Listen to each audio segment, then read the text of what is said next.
Et si un pays africain disait simplement non à la plus grande puissance du monde? À Ouagadougou, la réponse a claqué comme une gifle diplomatique. Le Burkina Faso n'est pas un pays de déportation. En une phrase, tout est dit. Dignité, souveraineté et une leçon donnée à ceux qui confondent coopération et soumission. Dans les rues de Ouaga, cette phrase a circulé comme une rumeur de fierté. Des radios locales la répètent, des étudiants la citent dans les universités, et dans les marchés, on en parle comme d'un tournant. Car ici, dire non, c'était rare. Et c'est fort. Début octobre 2025, les États-Unis, dans leur politique migratoire renforcée, proposent au Burkina Faso d'accueillir sur son sol des étrangers expulsés de leur territoire. Pas des Burkinabés, mais des étrangers sans lien avec le pays. Et Ouagadougou dit non. Le ministre des Affaires étrangères, Karamoko Jean-Marie Traoré, parle d'une offre indécente, contraire à la dignité nationale. Il précise « Nous sommes un pays d'accueil pour les Africains, pas un pays de déportation pour les autres ». Selon des sources proches du ministère, la proposition américaine aurait été présentée comme un partenariat migratoire innovant. En réalité, il s'agissait de relocaliser plusieurs centaines de personnes en attente d'expulsion depuis des centres de rétention aux États-Unis. Le Burkina, conscient de l'implication morale et logistique d'un tel accord, a décliné sans hésitation. En réponse, l'ambassade américaine à Ouagadougou suspend ses services de visa et redirige les demandeurs vers Lomé. Aucun mot du département d'État. Silence. Mais derrière ce refus se joue bien plus qu'un désaccord consulaire. C'est une bataille de récits, celui d'un continent qui refuse de plus en plus de servir de décharge politique à d'autres. Sous couvert de coopération migratoire, les États-Unis ont proposé à plusieurs pays africains d'accueillir sur leur sol des déportés non nationaux. Une pratique déjà testée au Rwanda, au Ghana ou en Eswatini, où des accords discrets ont permis le transfert de migrants expulsés d'Europe ou d'Amérique. En 2022, le Royaume-Uni avait déjà tenté une approche similaire avec le Rwanda, offrant plusieurs dizaines de millions de livres sterling pour accueillir des migrants refoulés de Londres. Le projet avait été suspendu après un tollé médiatique, mais l'idée de payer des pays tiers pour se décharger de la question migratoire n'a jamais disparu. Elle s'est simplement déplacée de l'Europe à Washington. Ces programmes sont souvent accompagnés de contreparties financières et d'un vocabulaire soigneusement choisi. Relocation Partnership, Third Country Resettlement, Migration Cooperation Framework, autant d'expressions qui masquent une réalité simple, externaliser le coût politique et humain des politiques migratoires occidentales. Le Burkina Faso refuse d'être le dépotoir diplomatique de ces expulsions. Le ministre Traoré a déclaré « Notre ouverture à l'Afrique ne doit pas être détournée. Nous ne sommes pas un terrain de déportation. » Ce refus s'inscrit dans une politique plus large, fin de la coopération militaire avec la France, rapprochement avec des partenaires non occidentaux et affirmation d'une souveraineté sans concession. Autrement dit, l'Afrique peut coopérer, mais elle choisit avec qui, pourquoi et comment. Nous sommes ouverts, mais pas à tout vent.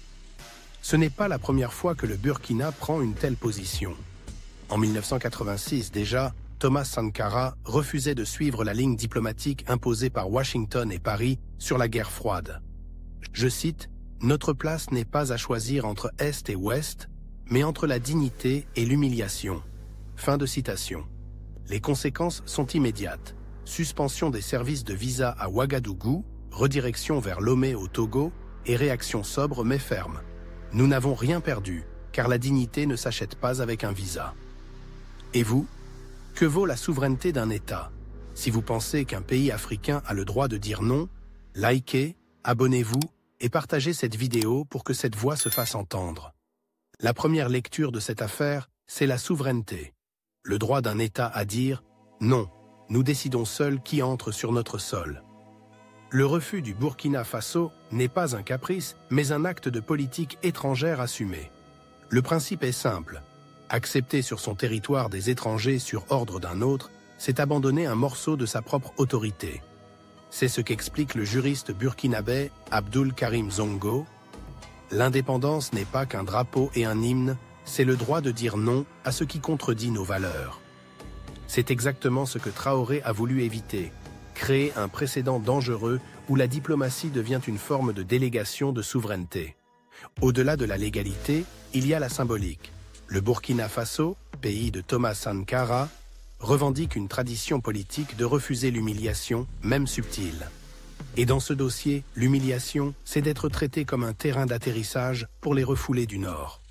Burkina Faso, le seul aéroport où l'honneur ne prend pas de correspondance. Après le refus, Washington riposte doucement, le levier consulaire. Un message à peine voilé. Tu refuses? Très bien. Voyons comment tes citoyens voyagent. Suspendre les services à Ouagadougou, c'est frapper là où ça fait mal. Étudiants, familles, chercheurs, commerçants. Le visa devient instrument de dissuasion. Mais dans le fond, cette mesure a surtout mis en lumière la fragilité du lien entre États africains et puissances occidentales. Une relation où l'accès au Nord reste souvent utilisé comme carotte ou bâton. Un étudiant burkinabé racontait sur une radio locale « J'avais obtenu une bourse pour une université américaine, mais après la suspension, impossible de déposer mon dossier. J'ai dû passer par le Togo. » Derrière chaque décision diplomatique, il y a des trajectoires humaines suspendues. Ironie, cette décision a davantage renforcé la posture de Ouagadougou. Dans l'opinion publique africaine, ce refus américain a été perçu non comme une perte, mais comme un signe de courage politique. Suspendre les visas? D'accord. Mais suspendre le respect mutuel, ça, c'est plus grave. Ce geste burkinabé pourrait inspirer d'autres capitales, car le fond du débat n'est pas migratoire. Il est civilisationnel. Peut-on encore traiter l'Afrique comme un sas de délestage des politiques d'autrui? Ou entre-t-on enfin dans une ère où chaque État africain fixe ses propres lignes rouges? Au-delà du bras de fer, il y a des vies.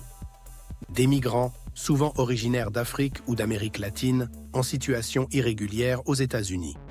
Les transférer vers un pays tiers, c'est jouer aux chaises musicales humaines. Chacun est déplacé encore, sans jamais trouver de siège stable. On les fait tourner d'un pays à un autre, sans véritable solution durable, comme si la question n'était pas de protéger des personnes, mais simplement de les faire disparaître d'un territoire. Un rapport d'Amnesty International évoquait en 2023 le cas d'un Éthiopien expulsé des États-Unis et relocalisé au Guatemala, un pays qu'il ne connaissait pas, dont il ne parlait pas la langue et où il s'est retrouvé sans statut légal. Ces déportations triangulaires posent des questions morales vertigineuses. Le droit international interdit de renvoyer une personne vers un lieu où elle pourrait subir des persécutions, mais qui garantit cela quand le pays d'accueil n'a aucun lien avec elle? D'autant que bien souvent, ces mêmes puissances occidentales contournent ce droit international lorsqu'il ne sert pas leurs intérêts, invoquant la sécurité nationale ou la coopération exceptionnelle pour justifier leurs propres entorses aux règles qu'elles prétendent défendre. Dans plusieurs cas documentés au Ghana ou au Rwanda, les ONG dénoncent des accords secrets, souvent liés à des aides économiques. Résultat, le migrant devient une véritable variable d'échange. En clair, plus un pays accepte d'accueillir des refoulés venus d'ailleurs, plus il reçoit de promesses de financement, de projets d'infrastructures ou d'accords commerciaux préférentiels. On transforme des êtres humains en chiffres de négociation, comme si leur dignité figurait dans une colonne Excel entre aide au développement et coopération sécuritaire. Le Burkina Faso, en refusant, refuse aussi cette logique. Il rappelle que la souveraineté ne s'achète pas et que la dignité ne se troque pas. Certains parlent de commerce équitable, d'autres pratiquent le migrant équitable. Un container d'êtres humains contre quelques millions. Non merci, répond Ouagadougou. Une coopération véritablement juste pourrait passer par des mécanismes panafricains de protection encadrés par l'Union africaine. Une coopération multilatérale transparente et une solidarité sud-sud fondée sur la dignité. On peut accueillir un frère, pas un dossier mal classé.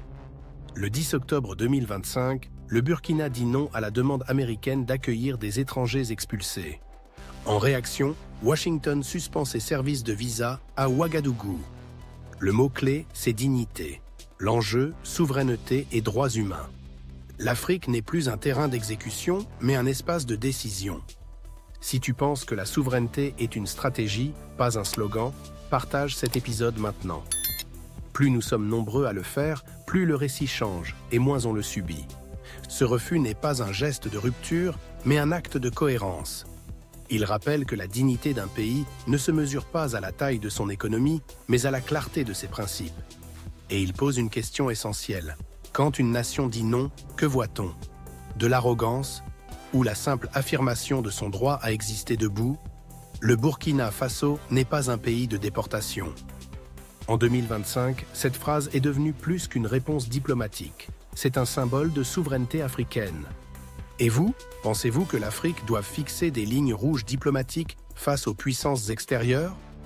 Commentez ci-dessous. Votre avis compte car c'est par la parole que naît la souveraineté collective. Si tu crois, comme nous, qu'il faut décoloniser le récit, comprendre pour agir et redonner à nos nations le droit de dire non, abonne-toi, commente et partage cet épisode. Parce que comprendre, c'est déjà agir.